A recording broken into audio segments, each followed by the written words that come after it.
എല്ലാവർക്കും നമസ്കാരം. വീഡിയോ എന്താണെന്ന് വെച്ചാൽ സിന്ധു കൃഷ്ണ ഫാമിലിയെ കുറിച്ചുള്ള വീഡിയോ. ആ വീഡിയോ ചെയ്ത് അവർ തീർച്ചയായിട്ടും പറയും ഒരു പണിയും ഇല്ലാതെ ചുമ്മാ മറ്റുള്ളവരുടെ കണ്ടന്റ് എടുത്ത് തിന്നാൻ വേണ്ടിയിരിക്കുന്ന യൂട്യൂബേഴ്സ് എന്നും പറഞ്ഞ് അവർ വരാൻ ചാൻസ് ഉണ്ട്. പക്ഷെ ഈ ഒരു വിഷയം സംസാരിക്കാം, കാരണം ഇത് സോഷ്യൽ മീഡിയ വന്നാണ്. എന്താണ് വിഷയം എന്ന് ചോദിച്ചാൽ, സിന്ധു കൃഷ്ണയുടെ അച്ഛൻ ഈ അടുത്ത് മരിച്ചുപോയത് നമ്മൾ കണ്ടു. ഇടയ്ക്കൊക്കെ അവരുടെ വ്ളോഗിലൊക്കെ കാണാറുള്ളതാണ് മരിച്ചുപോയത് കണ്ട്. അത് ഞാൻ അപ്പം തന്നെ അറിയാലോ, അവരുടെ അമ്മ സിന്ധു കൃഷ്ണയുടെ അമ്മ ഒറ്റയ്ക്കായിട്ടുണ്ട്, വേലക്കാരൊക്കെ ഉണ്ട്. ഈ വേലക്കാരും അന്വേഷിക്കാനും അങ്ങോട്ട് പോകാനും ഇല്ലെങ്കിൽ തീർച്ചയായിട്ടും വീട്ടിലെ സാധനങ്ങളൊക്കെ അടിച്ചു മാറ്റി കൊണ്ടുപോകുന്ന ആൾക്കാരുണ്ട്. അത് ഇപ്പൊ പറയാനെന്ന് വെച്ചാൽ സിന്ധു കൃഷ്ണയുടെ സഹോദരിയുടെ മകള് തൻവി കാനഡയിലാണ്. പുള്ളിക്കാരത്തിയെ വളർത്തിയത് ഈ പറയുന്ന സിന്ധു കൃഷ്ണയുടെ അച്ഛനും അമ്മയാണ്. അതായത് പേരക്കുട്ടിയാണ് ഇവര്, ദിയാകൃഷ്ണയൊക്കെ പോലെ. പക്ഷെ ഈ കുട്ടിയെ വളർത്തിയത് അതറിയാലോ, അച്ഛൻ്റെയൊക്കെ കൂടെ നിൽക്കുമല്ലോ, അല്ലെ അമ്മയുടെ കൂടെയും ഒക്കെ നിൽക്കുമല്ലോ പിള്ളേർ. അങ്ങനെ നിൽക്കുന്ന പിള്ളേർക്ക് അമ്മാമ്മയോടും അച്ഛനോടും ഒക്കെ ഭയങ്കര ഒരു ഇഷ്ടമായിരിക്കും. അപ്പം ഈ കുട്ടിക്ക് ഈ സിന്ധു കൃഷ്ണയുടെ അച്ഛനെയും അമ്മയും വളരെയധികം ഇഷ്ടമാണ്. പക്ഷെ ഈ കുട്ടി കാനഡയിലാണ്. അതിനോട് എപ്പോഴും വാ ഞങ്ങൾക്ക് ആരുമില്ല, നീ വാ എന്ന് പറയും. പക്ഷെ അങ്ങനെ വിളിച്ചുകൊണ്ടിരുന്നപ്പം ഈ കുട്ടി പ്രഗ്നന്റുമാണ്, അതിനവിടെ ജോലിയുണ്ട്, വരാനും പറ്റുന്നില്ലാത്ത ഒരവസ്ഥ. എന്നാൽ പൈസ സമ്പാദിച്ചിട്ട് ഇവരെ കാനഡയ്ക്ക് കൊണ്ടുപോകണമെന്നായിരുന്നു ആ കുട്ടിയുടെ ആഗ്രഹം. അത് സാധിക്കുന്നതിനിപ്പുറം അങ്ങേര് മരിച്ചുപോയി. അത് കഴിഞ്ഞപ്പം അമ്മൂമ്മ തന്നെയായി. അപ്പൊ ഇവിടെ സിന്ധു കൃഷ്ണൻ ഫാമിലി ഉണ്ട്, പക്ഷെ അവര് വേണ്ടത്ര നോക്കുന്നില്ലെന്ന് ആ കുട്ടി പറയുന്നില്ല കേട്ടോ. പക്ഷെ കമന്റ് ബോക്സിൽ ആ കുട്ടി പറഞ്ഞതിൽ നിന്ന് നമുക്ക് മനസ്സിലാവുന്ന വെച്ച് കമന്റ് ബോക്സിൽ സിന്ധു കൃഷ്ണയ്ക്കൊക്കെ എതിരെ നല്ല തെറിവിളിയാ അങ്ങനെ നടക്കുന്നുണ്ട്. അപ്പൊ ആ കുട്ടി ആദ്യമേ പറയുന്ന കാര്യം ഒന്ന് കേൾക്കുക. ശരിക്കും ഞാൻ എന്താണ് വന്നതെന്ന് വെച്ചാൽ കുറച്ച് കാര്യങ്ങളുണ്ട്. അപ്പോൾ ഞാൻ 2 വീഡിയോ ആയിട്ടായിരിക്കും ചെയ്യുന്നത്. അപ്പോൾ ഫസ്റ്റ് വൺ പാർട്ട് 1 ആയിട്ടാണ് ഞാൻ ഇത് ചെയ്യുന്നത്. അപ്പോൾ പാർട്ട് 1 എന്ന് വെച്ചാൽ, എന്നെ കുഞ്ഞിലെ മുതലേ എൻ്റെ അപ്പൂപ്പനമ്മയാണ് വളർത്തിയത്. അപ്പോൾ കഴിഞ്ഞ 1-2 വർഷമായിട്ട് അപ്പൂപ്പനമ്മ എന്നോട് മക്കളെ വാ നമുക്ക് വയ്യ എന്നൊക്കെ പറഞ്ഞ് വിളിക്കുന്നുണ്ടായിരുന്നു. അപ്പോൾ എൻ്റെ മനസ്സിൽ ഞാൻ വിചാരിച്ചു, ഓക്കെ അമ്മൂമ്മയ്ക്ക് അപ്പൂപ്പനുണ്ട്, അമ്മൂമ്മയുണ്ട്. പിന്നെ കഴിഞ്ഞ 1 വർഷം അപ്പൂപ്പന് ഹോം നേഴ്സ് ഉണ്ടായിരുന്നു, പിന്നെ അവർക്ക് വീട് തൂത്ത് തുടയ്ക്കാൻ ആളുണ്ടായിരുന്നു. അപ്പോൾ ഞാൻ മാസം അങ്ങോട്ട് പൈസ അയച്ചു കൊടുക്കുമായിരുന്നു, ഇതിൻ്റെയൊക്കെ ചിലവിന് വേണ്ടിയിട്ട്. എന്നെ കൂടെ പറ്റുന്ന അത്ര ഞാൻ അയച്ചു കൊടുക്കാം, കാരണം എനിക്ക് എൻ്റെ കാര്യങ്ങൾ നോക്കണമായിരുന്നു. ഞാനിപ്പോൾ കഴിഞ്ഞ 1 വർഷമായിട്ടല്ലേ യുജുമായിട്ട് വീണ്ടും അടുത്തത്. അപ്പോൾ അതുവരെ എന്നെക്കൊണ്ട് വീട്ടിലെ കാര്യങ്ങളും അങ്ങനെ എന്നെക്കൊണ്ട് പറ്റുന്ന അത്രയും ഞാൻ സ്പെൻഡ് ചെയ്യാൻ വേണ്ടി അയക്കുമായിരുന്നു. പിന്നെ ഈ ഹോം നേഴ്സിനല്ല വൃത്തിയാക്കാൻ വേണ്ടിയിട്ടുള്ള ആൾക്കാർക്ക് ഞാൻ അയക്കുമായിരുന്നു. അപ്പോൾ അവരുണ്ടല്ലോ എന്നുള്ള ധൈര്യത്തിന് ഞാൻ പിന്നെ അവരെ വിളിക്കുമ്പോൾ വരാൻ ആലോചിക്കാമെന്നൊക്കെ പറഞ്ഞ് ഞാൻ ഇരിക്കുമായിരുന്നു.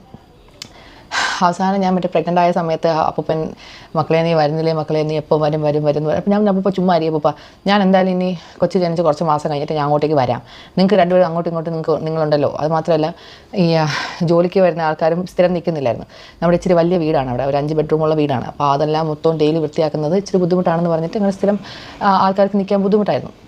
അതല്ല എങ്കിലും വരുന്ന ആൾക്കാർക്ക് എന്തെങ്കിലും കാര്യങ്ങൾ കാണും, ലൈക്ക് അവർക്ക് കുറച്ച് കഴിയുമ്പോൾ നിന്ന് ഒരാളുടെ അമ്മയ്ക്ക് വയ്യാതായി, പിന്നെ അങ്ങനെ കുറച്ച് കാര്യങ്ങളുണ്ടായിരുന്നു. എന്നാലും ഞാൻ അപ്പൂപ്പനോട് പറഞ്ഞ് അഡ്ജസ്റ്റ് ചെയ്യുക, എന്തെങ്കിലും ആവട്ടെ എന്നൊക്കെ പറഞ്ഞ്. എന്നാൽ അവസാനം എൻ്റെ വളകാപ്പിൻ്റെ തലേ ദിവസം വരെ അപ്പൂ പറഞ്ഞ് മക്കളെ നീ വന്ന് വരും. ഞാൻ വരാം അപ്പൂപ്പ, ടിക്കറ്റൊന്നും എടുത്തില്ല, നീ സമയമുണ്ടല്ലോ, എന്തിനാണ് നിങ്ങൾ കിടന്നെ ചുമ്മാ ഇപ്പോഴേ വിളിക്കുകയെന്ന് പറഞ്ഞ് ഞാൻ വഴക്ക് വരെ പറഞ്ഞ്. അതിൻ്റെ പിറ്റേ ദിവസം രാവിലെയാണ് ഞാൻ അറിയുന്നത് അപ്പൂപ്പൻ ഇങ്ങനെ മരിച്ചു പോയെന്ന്. അതുപോലൊരു വേദനയില്ല. എന്നെ ലാസ്റ്റ് വരെ മക്കളെ വാ നീ എന്നെ നമ്മൾ നോക്ക്, നമ്മുടെ കാര്യങ്ങൾ നോക്കാൻ നീ മാത്രമേ ഉള്ളൂ എന്നൊക്കെ പറഞ്ഞ് കരഞ്ഞിട്ട് ഞാൻ പറഞ്ഞില്ല, അവിടെ എല്ലാവരും നിങ്ങൾ നോക്കാൻ ആൾക്കാരുണ്ടല്ലോ, പിന്നെ എന്തിനാണ് നിങ്ങൾ എന്നെ വിളിക്കുന്നത്? ഞാൻ ഇവിടെ ക്യാൻറ്റീനിൽ എന്തെങ്കിലും പൈസ ഉണ്ടാക്കിയാലല്ലേ എനിക്ക് നിങ്ങളെ ഇവിടെ ക്യാൻറ്റീനിലേക്ക് കൊണ്ടുവരാൻ പറ്റുള്ളൂ. അപ്പോൾ കുറച്ച് പ്രോപ്പർട്ടിയുടെ കാര്യങ്ങളൊക്കെ ഉണ്ടായിരുന്നു. ശരിക്കും പറഞ്ഞാൽ എനിക്ക് ഇവിടുത്തെ പ്രോപ്പർട്ടിയും കാര്യങ്ങളൊന്നും താല്പര്യമില്ല. അതുകൊണ്ടാണ് ഞാൻ ക്യാൻറ്റീനിലേക്ക് പോയത്. ഈ പ്രോപ്പർട്ടിയും കാര്യങ്ങളും എനിക്ക് താല്പര്യം ഉണ്ടെങ്കിൽ പിന്നെ എനിക്ക് ഇവിടെ നിന്നാൽ പോരായിരുന്നോ? ഞാൻ ക്യാൻറ്റീനിൽ പോയത് എനിക്ക് എൻ്റേതായ രീതിയിൽ ഓരോ കാര്യങ്ങളും. ഇപ്പോൾ ഞാൻ മാനേജ്മെൻറ്റ് ലെവലിൽ അത്രയ്ക്കും കയറിപ്പോയത് ഞാൻ സാധാ കെയർ ഹോമിലെ ആൾക്കാരെ, ഈ പ്രായമുള്ള ആൾക്കാരെ നോക്കിയാണ് തുടങ്ങിയത്. അങ്ങനെ തുടങ്ങിയിട്ട് അവിടെ നിന്ന് ഞാൻ കയറിയാണ് എനിക്ക് പ്രോഗ്രാം മാനേജറിൻ്റെ വരെ പൊസിഷൻ അപ്ലൈ ചെയ്ത് അവർ തരാമെന്ന് പറഞ്ഞു.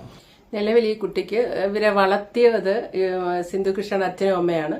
ഈ കൊച്ച് അവരുടെ മകളുടെ മകള് അങ്ങനെയാണ്. അപ്പൊ അതിനെ അത്ര വാത്സല്യം കൊടുത്ത് വളർത്തിയോണ്ട് അതിനത് അവരുടെ വല്യച്ഛന്റെ വല്യമ്മയുടെ ഒക്കെ കാര്യത്തിൽ വളരെയധികം സങ്കടമാണ്. വല്യച്ഛൻ മരിച്ച ആ കുട്ടിക്ക് അംഗീകരിക്കാൻ, അത് നമുക്ക് അങ്ങനെ വരും, അംഗീകരിക്കാൻ പറ്റിയല്ല അങ്ങനത്തെ ഒരു അവസ്ഥ. പുള്ളിക്കാരൻ ഉപയോഗിച്ച അല്ലെ അങ്ങനെ അതൊരു മാനസിക വിഷമാണ്. അതിന്റെ കൂടെ അമ്മൂമ്മ വീഡിയോ കോളൊക്കെ ചെയ്യുമ്പോൾ മുഴുവൻ നേരം ഒറ്റയ്ക്കായി എന്നെ അന്വേഷിക്കാൻ ആരുമില്ല എന്നുള്ള രീതിയിൽ പറയുകയും ചെയ്യും. അതുകൂടെ കാണുമ്പോൾ അതിന് സങ്കടമായിട്ട് അത് അവിടുത്തെ ജോലിയെല്ലാം കളഞ്ഞിപ്പോൾ നാട്ടിൽ വന്ന് ഇപ്പോൾ 1 വർഷത്തിൽ മെറ്റേണിറ്റി ലീവാണ്, പ്രസവിച്ചതേ ഉള്ളൂ. അപ്പോൾ ആ ലീവും കൂടെ ഉള്ളതുകൊണ്ട് അത് അമ്മൂമ്മയുടെ കൂടെ വന്നിരിക്കുകയാണ്. 1 വർഷക്കാലമൊക്കെ നിൽക്കും. എന്നിട്ട് മാറ്റമൊന്നും വന്നില്ലെങ്കിൽ എന്ത് ചെയ്യണമെന്ന് തീരുമാനിക്കാമെന്നൊക്കെ പറയുന്നുണ്ട്. പാർട്ട് 1 ആണ് ചെയ്ത, പാർട്ട് 2 വരാനുണ്ടായ കാരണത്തിന്റെ പാർട്ട് 2 ഇടുമെന്നൊക്കെ പറയുന്നുണ്ട്. എന്താണേലും അമ്മൂമ്മയായിട്ടുള്ള വീഡിയോ കോള് കാണിക്കുന്നുണ്ട്. അമ്മൂമ്മ വിളിക്കുന്നുണ്ട്. അമ്മൂമ്മ എന്താണ്ട് പാക്കിംഗ് ഒരാള് കുഞ്ഞുവാവ് ഉറങ്ങുവാ. പിന്നെ ലിയാനെ ഡേ കെയറിൽ പോയി. എന്താണ് ഞാൻ ഡേറ്റ് പറയല്ലേ, ഡേറ്റ് ഒന്നും ആരോടാ പറയല്ലേ. ഞാൻ എന്തായാലും ഇങ്ങനെ ദിവസങ്ങൾ എന്നെ ഇരിക്കുകയാണ് മക്കളെ എന്റെ കുട്ടികളെ കാണാൻ.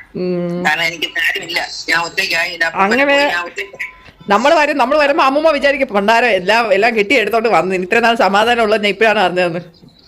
എന്റെ മക്കളെ എന്തായാലും നല്ലൊരു അപ്പൂപ്പം പോയി അന്ന് തൊട്ട് ഞാൻ ഒറ്റയ്ക്കായി, എനിക്ക് ആരെടുത്തരും ഇല്ല. ഇപ്പൊ ആകെ പ്രശ്നം എന്ന് വെച്ചാൽ ഈ ജോലിക്ക് വരുന്ന ആൾക്കാരും നേരെ നിൽക്കുന്നില്ല, അതാണ് അമ്മൂമ്മയ്ക്കുള്ള ബുദ്ധിമുട്ട്. അല്ലാണെങ്കിൽ ഇപ്പൊ ഒരു പ്രശ്നമില്ലായിരുന്നു. ഒരു ആത്മാർത്ഥതയുള്ള ഒരു ജോലിക്കാരും ഇല്ല, ആരും ഒരു ഫോൺ കോൾ പോലും ചെയ്യാനില്ല. അത് കാരണം ഇപ്പൊ എനിക്ക് ഇത്രയും BP കൂടി, ഹൈ BP ആണ്, അത്രയ്ക്ക് വയ്യാതെയാണ് മോനെ ഇരിക്കുന്നത്. അതുകൊണ്ട് ഞാൻ വന്നിട്ട് വേണം അമ്മൂമ്മേനെ കൊണ്ട് രാവിലെ എക്സസൈസ് 4 മണിക്ക് എണീക്കണം. 4 മണിക്ക് എണീച്ച് നമ്മൾ രാവിലെ CPT നടക്കാൻ പോകും, ഓടാൻ പോകും. ഞാൻ എണീക്കും, അവളെന്നെ എണീപ്പിക്കും.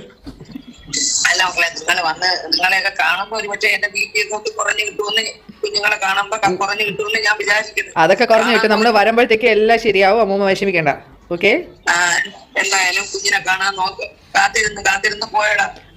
എനിക്ക് അമ്മൂമ്മ ആദ്യം കരയാതെ ചിരിച്ചിരിക്കുക, അതാകുമ്പോ നമുക്ക് സന്തോഷമാവും കേട്ടാ. ഇനി അമ്മൂമ്മ വിഷമിക്കണ്ട, നമ്മൾ പാക്കിങ് നടത്തട്ടെ. അപ്പൊ എന്തായാലും അമ്മൂമ്മ ഉറങ്ങിക്കോ. നിങ്ങൾ ആ വീഡിയോ കണ്ടു കാണുമെന്ന് ഞാൻ പ്രതീക്ഷിക്കുന്നു. ഡെയിലി രാവിലെയും വൈകിട്ടും അമ്മൂമ്മ വിളിച്ചിങ്ങനെ കരയും. ഈ കരച്ചിൽ എന്നെക്കൊണ്ട് അപ്പൂപ്പനെയാ വന്ന് നോക്കാൻ പറ്റിയില്ല. അമ്മൂമ്മയുടെ ഈ കരച്ചിലും കൂടി കേൾക്കുമ്പോൾ എനിക്ക് ഡെയിലി ഇങ്ങനെ കേൾക്കുമ്പോഴത്തേക്ക് എനിക്ക് സ്ട്രെസ്സാണ്. എനിക്ക് സ്ട്രെസ് എന്ന് വെച്ചാൽ അമ്മൂമ്മയ്ക്ക് എന്തോ അപ്പൂപ്പ മരിച്ചതിന് ശേഷം അമ്മൂമ്മയ്ക്ക് എന്തെങ്കിലും പറ്റുമോ, അമ്മൂമ്മ ഒറ്റയ്ക്കായിപ്പോയി. കാരണം ഈ നിൽക്കുന്ന ആൾക്കാരൊന്നും അങ്ങനെ സ്ഥിരമായിട്ട് ഈ കുട്ടി അങ്ങനെ അമ്മമ്മയൊന്നും ഉപേക്ഷിക്കുന്ന ഒരു കുട്ടിയല്ല. അവരോട് അത്രയും അടുപ്പവും സ്നേഹമുള്ള, അവരെ കാനഡയ്ക്ക് കൊണ്ടുപോകാനാണ് ആ കുട്ടി ശ്രമിച്ചുകൊണ്ടിരുന്നത്. അത് നടന്നില്ല.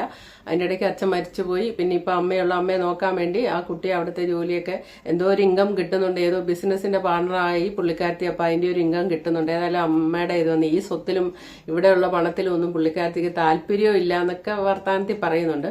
അപ്പൊ എന്താണേലും സിന്ധു കൃഷ്ണ ഫാമിലി, അവര് സത്യം പറഞ്ഞാൽ അവരുടെ അമ്മ, അവരെ കുറ്റപ്പെടുത്തുന്നതല്ല, എന്നാലും ഒന്നും കുറ്റപ്പെടുത്താതെ പറ്റത്തില്ല. കാരണം അവരുടെ സ്വന്തം അമ്മയല്ലേ. അപ്പം വളരെ കാര്യമായിട്ട് ഇടയ്ക്ക് വന്ന് അന്വേഷിക്കാം. പിന്നെ ഇനി അവർക്ക് ഗ്രഹഭരണവും അവർക്ക് തിരക്കും, സിന്ധു കൃഷ്ണയ്ക്ക് ഈ പിള്ളേരുടെ എല്ലാം കാര്യം നോക്കിയെടുക്കുകയും എല്ലാം ചെയ്യണമെങ്കിൽ ഇപ്പോഴത്തെ പേരക്കുട്ടികളുണ്ടല്ലോ, ഈ ദിയാകൃഷ്ണ ഉൾപ്പെടെയുള്ള അഗാനകൃഷ്ണൻ, ഈ പിള്ളേർക്ക് ഈ അമ്മൂമ്മയോട് വന്ന് ഇടയ്ക്കൊക്കെ വന്ന് കൂട്ടുകിടക്കുകയും ഈ ഹോം നേഴ്സിനെ നിർത്തിയിട്ടുണ്ടെങ്കിൽ അവരോടൊന്ന് കാര്യമായിട്ട് ശ്രദ്ധിക്കാനും അവർ ശ്രദ്ധിക്കുന്നുണ്ടോ നോക്കാനും ഒക്കെ ഇടയ്ക്ക് വന്നും പോയും ഇടയ്ക്കും ഒക്കെ നിന്നാ എന്താ ഗുണം എന്ന് ചോദിച്ചാൽ ഈ ഹോം നേഴ്സായിട്ട് നിൽക്കുന്നവർ ഒന്നാമതെ ശ്രദ്ധിക്കുക, അവർ ഉപദ്രവിക്കില്ല.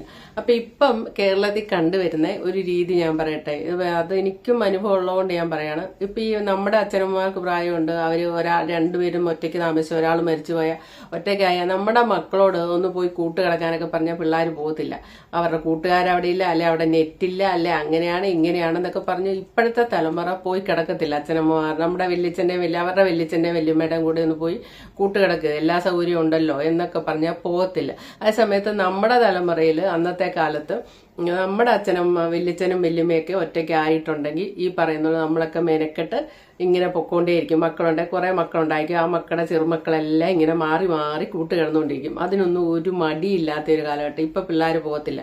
പിള്ളേർക്ക് അവരുടെ ഒരു റൂം കാണും അവരുടെ വീട്ടിൽ, അതിലെല്ലാ സൗകര്യവും AC എല്ലാ സൗകര്യം ഉണ്ട്, അപ്പുറത്തും എല്ലാ സൗകര്യം ഉണ്ടെങ്കിലും ജീവനുണ്ടേ പോകത്തില്ല. അതാണ് അതിൻ്റെ ഒരു തലമുറയുടെ ഒരു വ്യത്യാസം കാണുന്നുണ്ട്. പിന്നെ ഇപ്പൊ വിദേശ രാജ്യങ്ങളിലൊക്കെ പണ്ടേ വന്ന കാര്യം ഇനി കേരളത്തിൽ വരുന്നത്, അതായത് ഏക്കർ കണക്കിനുള്ള വസ്തു കാണും, അതിൻ്റെ അകത്തൊരു വലിയ വീട് കാണും, അതിൽ പ്രായം ചെന്ന ഒരാൾ കാണും.